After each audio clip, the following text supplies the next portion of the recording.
When I came back to my grandfather's cabin after 3 years overseas, I expected quiet, peace, maybe a little nostalgia. What I didn't expect was a wall of no trespassing, signs nailed across my gate, all stamped with the seal of an HOA that wasn't supposed to exist. My boots crunched over the gravel as I stopped dead in front of that gate. The air smelled like pine and lake water, the same scent I grew up with every summer, but something felt off. The kind of off that makes your stomach twist before your mind catches up. My family had owned this cabin for nearly 40 years. No HOA, no shared management, no neighborhood board. It was just us, the lake, and a handful of other property owners who waved when we passed on the road. But now there were laminated notices zip-tied to the fence like warning labels, fines, access restrictions, community improvement fees. At the bottom of every sign was one name, Deirdre Hutchinson, HOA President, Willowbrook Estates. I didn't even live in Willowbrook Estates. I stood there for a long moment, just staring, feeling that slow boil of anger start to climb up my neck. Whoever this woman was, she had declared war before I'd even parked my truck. Inside, the cabin smelled like dust and cedar oil. Everything was exactly how I'd left it, right down to the coffee mug sitting beside the old radio on the counter. But outside, I could hear a distant hum. Lawnmowers, power tools, the sound of manicured control. By sunset, I drove down to the local bait shop, hoping to catch up with old neighbors. That's where I met Mike Patterson, a man built like an oak stump and just as steady. He shook my hand and said, "Marcus, you picked one hell of a time to come home." Over a few beers, I got the story. Apparently, about a year after I left for deployment, a woman named Deirdre moved into a half-finished McMansion at the end of the lake. She called herself a community manager and started collecting maintenance dues from anyone living within a half-mile radius. Claimed she was protecting property values. At first, people laughed it off. Then she started closing off public access roads, charging boat launch fees, even hiring security patrols on weekends. Most folks paid her just to avoid trouble. Mike leaned in, his voice low. "You were on her list too. She's been telling everyone you abandoned your property. Said she was trying to protect it for the good of the neighborhood. That was the moment I realized this wasn't some misunderstanding. This was theft, wrapped in bureaucracy and fake authority." The next morning, I walked my property line with an old survey map and a GPS unit.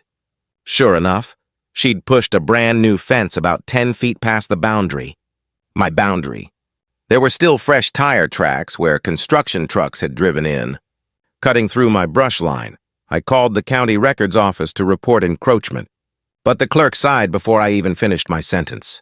"You're not the first one calling about Ms. Hutchinson," she said. "We've had complaints, but she's very persistent." That word stuck in my head.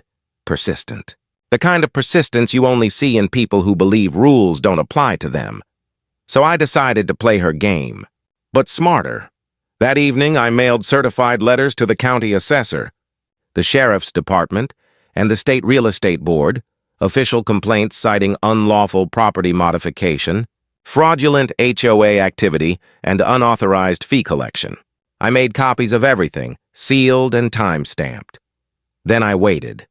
2 days later, I got my first taste of Deirdre in person. I was splitting logs behind the cabin when a white Lexus SUV rolled up the dirt road. Out stepped a woman in a pastel suit, sunglasses perched like a crown, holding a clipboard like a weapon. "Mr. Brennan?" she called, voice dripping with the kind of politeness that feels like poison. "You're trespassing on community property." I wiped my hands on my jeans. "Community property? This land's been in my family since before your HOA existed."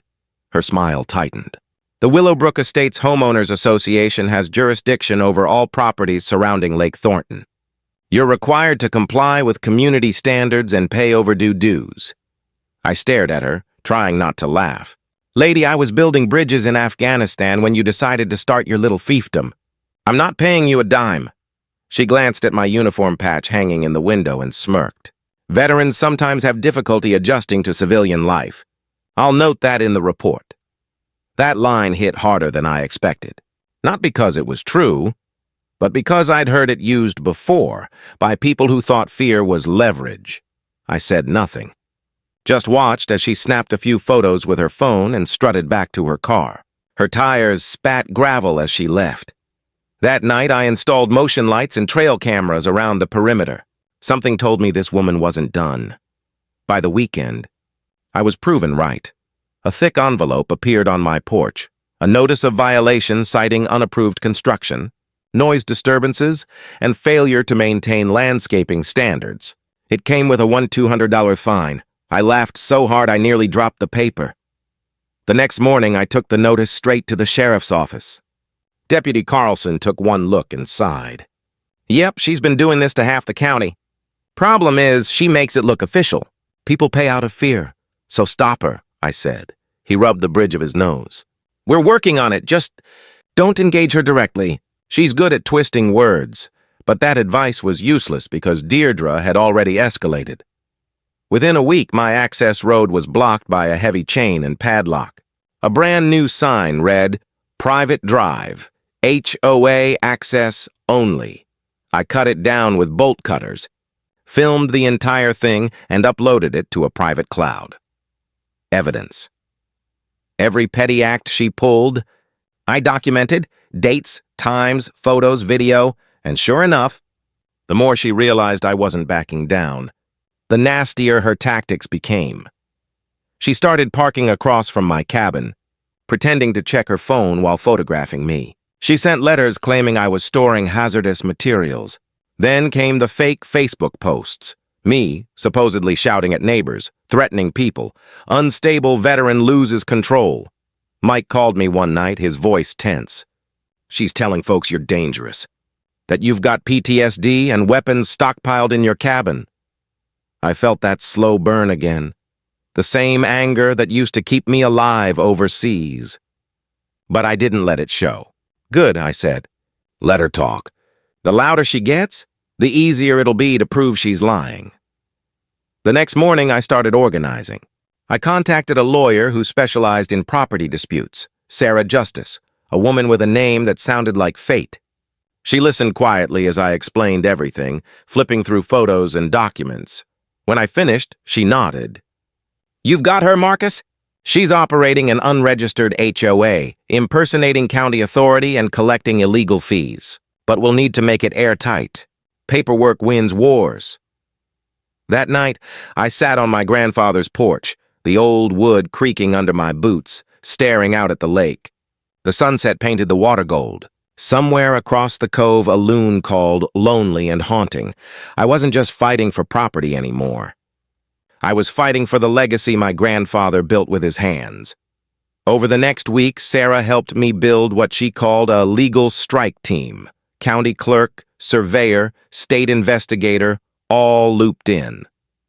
Every email, every letter was documented, but apparently my preparation spooked Deirdre. Because within 48 hours of that first neighborhood meeting at Mike's bait shop, she launched the most vicious counterattack I'd ever experienced outside of combat zones. It started small. A private investigator parked near the boat launch, camera aimed at my cabin. I caught the glint of his lens through binoculars. I walked over, knocked on his window. The guy reeked of cheap cologne and guilt. You work for her? I asked. He swallowed. Just doing my job. Then do it somewhere else. He left. But I knew she wasn't done. By Wednesday, word spread that she'd tried to bribe a county road supervisor with $5 grand to make her access road changes permanent and lose the paperwork about proper public notice. The supervisor reported her immediately, thank God, but that told me how far she was willing to go. Then came the rumors. She told people I'd been dishonorably discharged, that I'd lied about my service. She even filed false police reports claiming suspicious activity at my cabin, 3 times. Deputies showed up, embarrassed but obligated. Through it all, I stayed calm. My training had taught me one thing. When your enemy loses control, that's when you collect intelligence. So I did. Photos, recordings, timestamps. Minnesota's a one-party consent state. I could legally record any conversation I was part of. Every lie she told was another bullet in my evidence magazine. By Thursday, she'd escalated to physical harassment. Floodlights aimed at my windows, motion sensors that triggered every time the wind moved a leaf. I barely slept. Friday morning, I found my survey stakes gone again, pulled right out of the ground.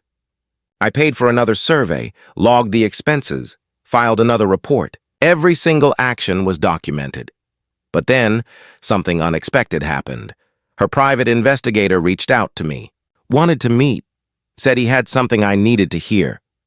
We met at a coffee shop downtown. He looked exhausted, guilt written all over his face. "She wanted me to plant drugs on your property," he said quietly. "Said she'd pay me double if I made it look like you were running something illegal." For a second, I just stared at him, stunned. Then I hit record on my phone. "Say that again." He did, word for word. That was the turning point. Because now, it wasn't just harassment. It was criminal conspiracy. I walked out of that cafe feeling a strange calm settle over me. The kind of calm that comes right before a storm you've been waiting for. By the end of the week, I had hours of recordings, piles of documents, witness statements from neighbors. Sarah filed formal complaints with the state attorney general's office and the county prosecutor. Meanwhile, the community started waking up. People realized they weren't crazy. They'd all been manipulated, extorted, lied to. Mike's bait shop became our unofficial HQ. Fishermen, retirees, even teenagers posted photos of her illegal gate fees online. The internet did what it does best. It shined a light.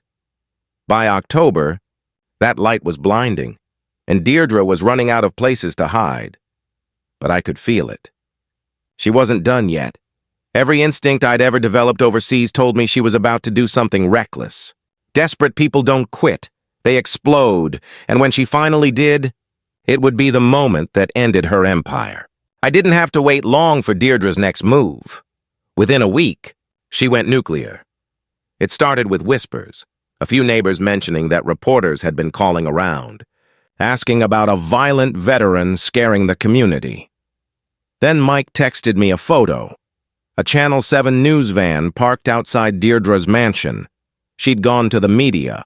Apparently, she'd convinced them she was some kind of heroic HOA president trying to protect families from a mentally unstable ex-soldier. She painted herself as the victim. Cardigan, pearls, trembling voice, all of it rehearsed. They filmed her in her yard, standing under her flagpole, tears in her eyes as she told the reporter, "We just don't feel safe anymore. The system has failed us." Watching it online that night, I almost admired her performance, almost. But what she didn't know was that I'd already sent every piece of evidence I had to Sarah, and Sarah was feeding it to the same reporter, quietly, off the record. By the time Channel 7 arrived to investigate me, they were already starting to see cracks in her story. Meanwhile, Deirdre doubled down. She launched a website, Citizens Against Military Violence, complete with fake testimonials and doctored screenshots showing me threatening people. My photo was plastered across the homepage like I was on a wanted poster. She even filed a formal complaint with the VA, claiming I was unstable and dangerous. That one hit hard. Not because it would stick, it wouldn't, but because it was vile. She'd weaponized mental health stigma against a veteran for her own greed. Still, I stayed calm. I knew how to fight wars like this. You don't swing wildly, you wait for the enemy to overextend. And she did. Turns out her financial situation was crumbling. The fake HOA money had run out. She was behind on her mortgage. The bank was calling, and in desperation, she did the one thing that sealed her fate. She tried to sell my land. She actually approached a Twin Cities developer and offered to sell him exclusive lakefront access rights that didn't exist, on property she didn't own. When the developer requested documentation, she handed over forged HOA bylaws and fake community financials, claiming $2.3 million in assets. What she didn't know was that Sarah had already looped in a friend at the State Revenue Department. The second those documents crossed the bank's desk, they flagged her for fraud investigation, and then, as if trying to speed-run her own destruction, she showed up at my door with a cashier's check for $50,000. She smiled like a politician at a campaign stop. "Let's resolve this like adults," she said. "Sell me your property and we can both move on peacefully." I looked at the check. Real paper. Fake money. "You don't even have $50, I said. Her smile faltered. "You're making a mistake, Mr. Brennan," she hissed. "You're not the first man to underestimate me." "No," I said quietly. "But you're about to be the last." I watched her drive away, tires kicking up dirt and lies. Then I called Sarah. It was time. We gathered everything: the recordings, the forged documents, the bribery reports, the PI's confession. And we didn't go to the police this time.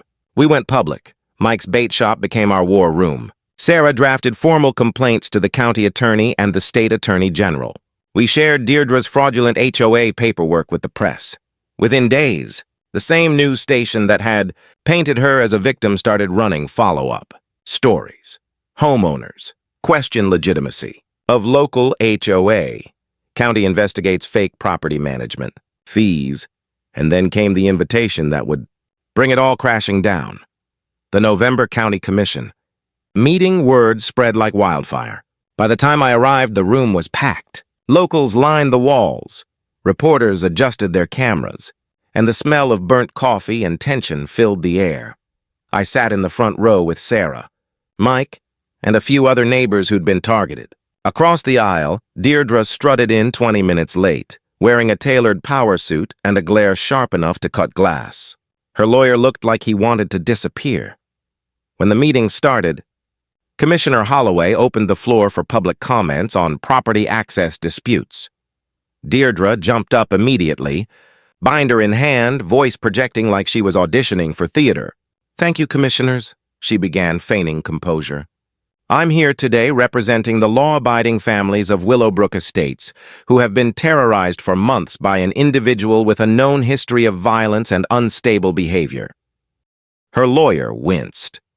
She went on for nearly 10 minutes, waving fake documents, presenting photos taken out of context, citing laws that didn't exist. She painted herself as the protector of the innocent, standing against the monster across the room. Me. When she finally sat down, smug and satisfied, the county attorney stood up. "Thank you, Ms. Hutchinson," he said calmly. "Before we proceed, I need to inform you that our office has completed a criminal investigation into fraudulent business practices in the Lake Thornton area." The room fell silent. He turned a page. "Your alleged HOA was never legally formed, and you have been operating an unlicensed property management business while collecting fees under false pretenses." Deirdre blinked. That's impossible.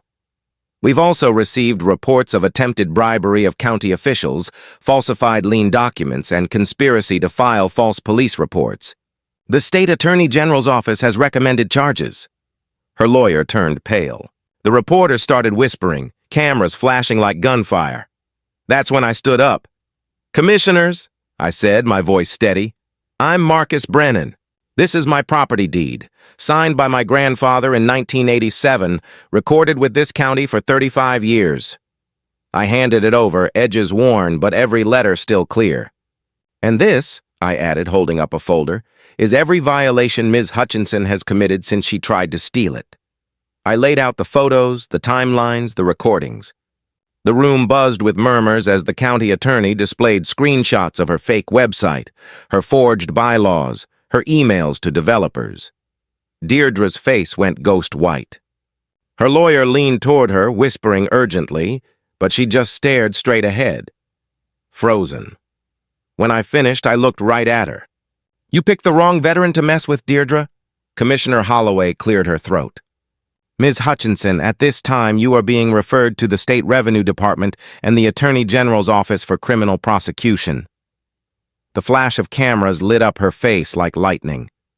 For the first time since she arrived, she didn't have a single word. By the next morning, the story had gone national. Fake HOA, president faces fraud and extortion charges. Veteran outsmarts con artist suburban queenpin. Neighbors who once feared her started calling me, thanking me. Even the sheriff stopped by to shake my hand. 2 weeks later, her property was under foreclosure. The county seized her accounts. The website vanished overnight. She left town quietly, her Lexus spotted at a gas station on the interstate heading south. No goodbyes. No explanations. Just silence, the kind that only comes after a storm. I spent that evening on my porch again, the same spot where it all started. The lake shimmered under the sunset, orange and gold, peaceful again. Mike dropped by with 2 beers. "So," he said, "what now?" I smiled. "Now we rebuild." But this time, no HOA signs. We sat there listening to the loons across the water, the last traces of daylight fading into memory. For the first time in years, the cabin felt like home again, and as the wind rustled through the pines, I realized something. Sometimes the biggest battles aren't fought overseas. They're fought right here, against people who mistake kindness for weakness, but not this time. This time, the good guys won.